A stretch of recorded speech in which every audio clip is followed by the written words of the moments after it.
কে সকালে প্রবাসী স্বামীর ফোন দিছিলাম, দিয়ে বলতেছে কি আজকে তো তোমাদের ওই জায়গায় ঈদ, তুমি সকালে কি রান্না করছো, কি খাওয়া দাওয়া করছো।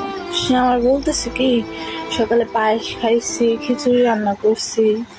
আমি বললাম তুমি প্রতিদিন তো খাওয়ার সময় আমার ফোন করো, আজকে ঈদের দিন আমার আজকে ফোন করো নাই। সে আমার বলতেছে আজকে ভাবছি যে খাওয়া দাওয়া করে ফোন। তো আমি তার বললাম যে তুমি কি খাইছো আমার একটু দেখাও।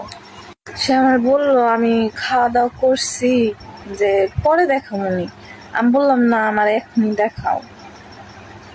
সে দেখাইবো না, অনেকক্ষণ জোর করার পরে সে কিচেন রুমে যাই পাতিল খুলছে, খুলে আমার দেখাইতেছে যে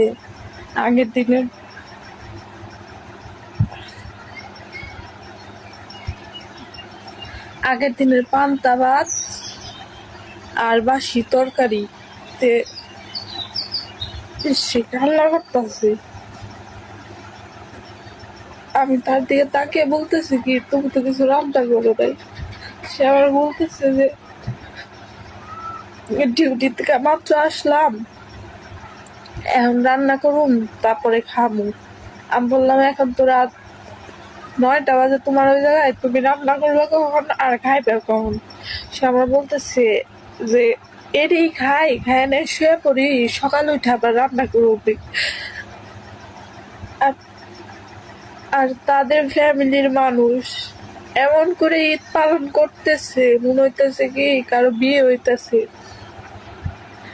আর যারা টাকা কামাই করে টাকার বেশি, তারা আগের দিনের পান্তা ভাত, বাসি তরকারি এগুলো খেয়ে ঈদ